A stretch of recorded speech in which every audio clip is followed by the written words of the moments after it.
माता सती भगवान शिव की पत्नी और दक्ष प्रजापति की पुत्री थी, जो ब्रह्मा जी के वंशज थे। माता सती ने अपने पिता की इच्छा के विरुद्ध भगवान शिव से विवाह किया था। राजा दक्ष ने एक महान यज्ञ किया, जिसका एकमात्र उद्देश्य भगवान शिव का अपमान करना ही था, जिसमें उन्होंने भगवान शिव को छोड़कर सभी देवी देवताओं को आमंत्रित किया। माता सती ने नारद मुनि से अपने पिता के यज्ञ के बारे में सुना, तो उन्होंने भगवान शिव जी से यज्ञ में भाग लेने की अनुमति मांगी। उन्होंने कहा कि एक बेटी को अपने पिता के निमंत्रण की आवश्यकता नहीं है, पर भगवान शिव ने उन्हें यज्ञ में ना जाने की सलाह दी। ये सुनते ही माता सती उग्र हो गई। उन्हें लगा कि शिवजी उनके साथ एक अज्ञानी महिला की तरह व्यवहार कर रहे हैं, ना कि ब्रह्मांड की माँ के रूप में। भगवान शिव को दिखाने के लिए कि वे वास्तव में क्या हैं, उन्होंने एक अलग रूप ग्रहण किया, एक दिव्य माँ का। ऐसा होते ही समुद्रों में विशालकाय तूफान उठने लगे, पहाड़ हिल गए और उनके रूप ने संपूर्ण वातावरण को अविश्वसनीय कर दिया। यह रूप देखकर भगवान शिव सन्न रह गए और स्थिति को देखकर वहां से जाने लगे, पर वो जिस भी दिशा में जाते, दिव्य माता उनका रास्ता रोक लेती। दिव्य माता अपने आप को 10 दिशाओं में अपने अलग अलग 10 रूपों में स्थापित कर उन दिशाओं की रक्षा कर रही थी, और असीमित शक्तियों के दाता उन 10 दिशाओं को लांघने में असमर्थ हो गए, क्योंकि माता ने वो मार्ग अवरुद्ध कर दिया था। दिव्य माँ के इन 10 रूपों को 10 महाविद्या के रूप में जाना जाता है। प्रत्येक रूप का अपना नाम, कहानी, गुण और मंत्र होते हैं। आप सबको हमारा नमस्कार। आपके अपने चैनल ओम गणपति में आपका स्वागत है। अगर आपने अभी तक हमारे चैनल को सब्सक्राइब नहीं किया है तो जल्दी से कर लें और बेल आइकन दबा दें, ताकि हमारे हर वीडियो की जानकारी आपको सबसे पहले मिले। 10 महाविद्याएं बुद्धिमता की देवियां हैं। इनको माँ काली का रूप माना जाता है, जो तत्कालीन महाविद्याओं में से पहली देवी हैं। काली। सबसे पहले माता सती ने माँ काली का रूप धारण किया। उनका वो रूप भयभीत करने वाला था। उनका रंग काला और केश खुले और उलझे हुए थे। उनकी आंखों में गहराई थी और भौहें तलवार की तरह प्रतीत हो रही थी। कपालों की माला धारण किए हुए उनकी गर्जना से 10 दिशाएं भयंकर ध्वनि से भर गई। माँ काली का उल्लेख और उनके कार्यों की रूपरेखा चंडी पाठ में दी गई है। इन्होंने ही चंड और मुंड का वध किया और रक्तबीज का रक्त पिया था। इनको कौशिकी भी कहा जाता है। शुंभ और निशुंभ का वध करने वाली माँ काली 10 महाविद्याओं में पहले स्थान पर आती हैं। वो समय से परे हैं और अंधेरे को दूर कर हमें ज्ञान की रोशनी से भर देती हैं। तारा। श्री तारा महाविद्या इस सृष्टि की केंद्रीय सर्वोच्च नियामक और क्रिया रूपी 10 महाविद्या में से द्वितीय विद्या के रूप में सुसज्जित है। इनका रंग नीला है और इनकी जीभ बाहर को है, जो भय उत्पन्न करती है, और वो एक बाघ की खाल पहने हुए हैं। इनकी 3 आंखें हैं। शक्ति का ये स्वरूप सर्वदा मोक्ष प्राप्त करने वाला तथा अपने भक्तों को समस्त प्रकार से घोर संकटों से मुक्ति प्रदान करने वाला है। देवी का घनिष्ठ संबंध मुक्ति से है, फिर वह जीवन और मरण रूपी चक्र हो या अन्य किसी प्रकार के संकट से मुक्ति हेतु। माँ षोडशी। 10 महाविद्या में माँ षोडशी भगवती का तीसरा स्वरूप है, जिन्हें त्रिपुर सुंदरी भी कहा गया है। भगवान सदाशिव की तरह माँ त्रिपुर सुंदरी के भी 4 दिशाओं में 4 और एक ऊपर की ओर मुख होने से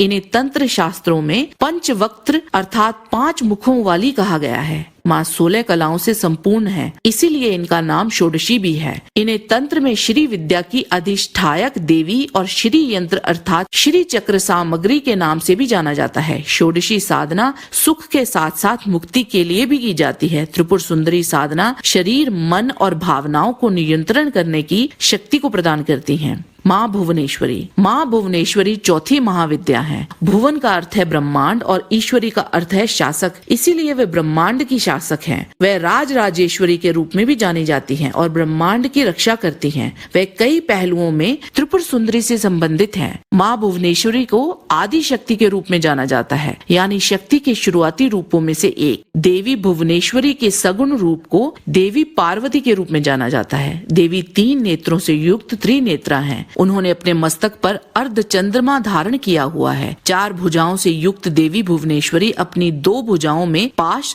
तथा अंकुश धारण करती हैं और अन्य 2 भुजाओं में वर तथा अभय मुद्रा प्रदर्शित करती हैं। इन्होंने ही दुर्गमासुर नामक दैत्य का वध कर समस्त जगत को भय मुक्त किया था और इसी कारण वे देवी दुर्गा के नाम से प्रसिद्ध हुई, जो दुर्गम संकटों से अपने भक्तों को मुक्त करती हैं। ये शाकंभरी के नाम से भी प्रसिद्ध हैं। 10 महाविद्याओं में माँ भैरवी 5वां स्वरूप है। भैरवी देवी का एक क्रुद्ध और दिल दहला देने वाला रूप है, जो प्रकृति में माँ काली से शायद ही अभिवाज्य है। देवी भैरवी भैरव के समान ही है, जो भगवान शिव का एक उग्र रूप है, जो सर्वनाश से जुड़ा हुआ है। देवी भैरवी को मुख्य रूप से दुर्गा सप्तशती में चंडी के रूप में देखा जाता है, जो चंड और मुंड को मारती हैं। वे सभी भय से मुक्त हैं और हमें सभी भय से मुक्त कराती हैं। देवी भैरवी की साधना बुरी आत्माओं और शारीरिक कमजोरियों से छुटकारा पाने के लिए की जाती है।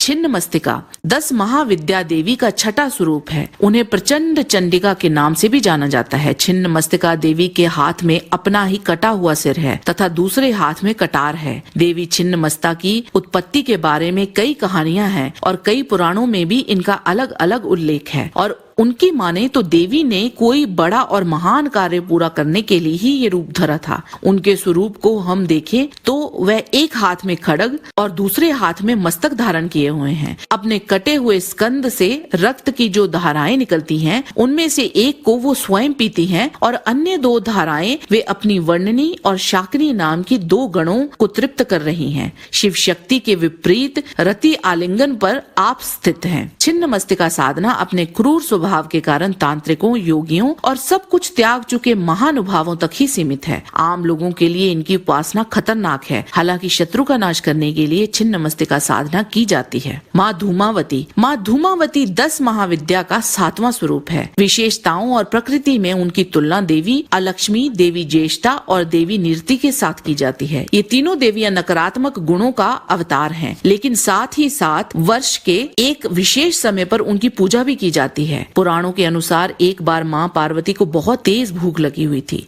और वे भगवान शंकर के पास जाती हैं और उनसे भोजन की मांग करती हैं, किंतु उस समय शंकर जी अपनी समाधि में लीन होते हैं। माँ पार्वती के बार बार निवेदन के बाद भी शंकर जी ध्यान से नहीं उठते और वे ध्यान मुद्रा में ही मगन रहते हैं। माँ पार्वती की भूख और तेज हो जाती है और वे भूख से व्याकुल उठती हैं, परंतु जब माँ पार्वती को खाने की कोई चीज नहीं मिलती है, तब वे श्वास खींचकर शिव जी को ही निगल जाती हैं। भगवान शिव के कंठ में विष होने के कारण माँ के शरीर से धुआं निकलने लगता है। उनका स्वरूप श्रृंगार विहीन तथा विकृत हो जाता है तथा माँ पार्वती की भूख शांत होती है। तत्पश्चात भगवान शिव माया के द्वारा माँ पार्वती के शरीर से बाहर आते हैं और पार्वती के धूम से व्याप्त स्वरूप को देखकर कहते हैं कि अब से आप इस वेश में भी पूजी जाएंगे। इसी कारण माँ पार्वती का नाम देवी धूमावती पड़ा। देवी धूमावती साधना अत्यधिक गरीबी से छुटकारा पाने के लिए की जाती है। शरीर को सभी प्रकार के रोगों से मुक्त करने के लिए भी उनकी पूजा की जाती है। माँ बगलामुखी 10 महाविद्याओं में 8वीं महाविद्या है और इनको स्तंभन शक्ति की देवी माना जाता है। सौराष्ट्र में प्रकट हुए महातूफान को शांत करने के लिए भगवान विष्णु ने तपस्या की थी और इसी तपस्या के फल स्वरूप माँ बगलामुखी का प्राकट्य हुआ था। माँ बगलामुखी को पीताम्बरा के नाम से भी जाना जाता है। पीताम्बरा अर्थात माँ का ऐसा स्वरूप जो पीत अर्थात पीला वस्त्रों से, पीत आभूषणों से, स्वर्ण आभूषणों से और पीत पुष्पों से सुसज्जित है। माँ के चेहरे पर स्वर्ण के समान आभा शोभायमान है। माँ बगलामुखी को पीला रंग बहुत प्रिय है। इनकी पूजा तंत्र की पूजा है, अतः बिना किसी गुरु के निर्देशन के नहीं करनी चाहिए। शत्रु और विरोधियों को शांत करने के लिए बगलामुखी जन्मोत्सव पर इनकी पूजा की जाती है। देवी मातंगी महाविद्याओं में 9वीं देवी मातंगी वैदिक सरस्वती का तांत्रिक रूप है और श्री कुल के अंतर्गत पूजी जाती है। यह सरस्वती ही है और वाणी, संगीत, ज्ञान, विज्ञान, सम्मोहन, वशीकरण, मोहन की अधिष्ठात्री हैं। इंद्रजाल विद्या, जादुई शक्ति में देवी पारंगत हैं। साथ ही वाक सिद्धि, संगीत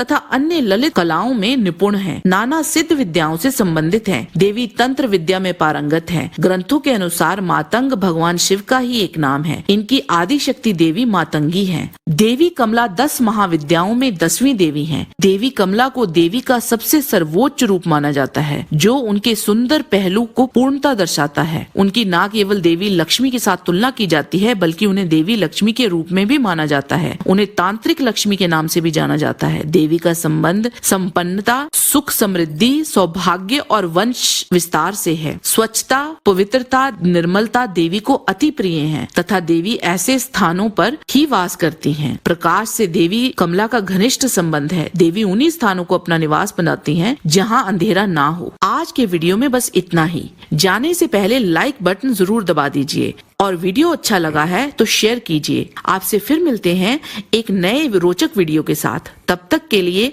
आप सबको हमारी शुभकामना। नमस्कार, सुरक्षित रहिए और कोरोना के खिलाफ डटे रहिए।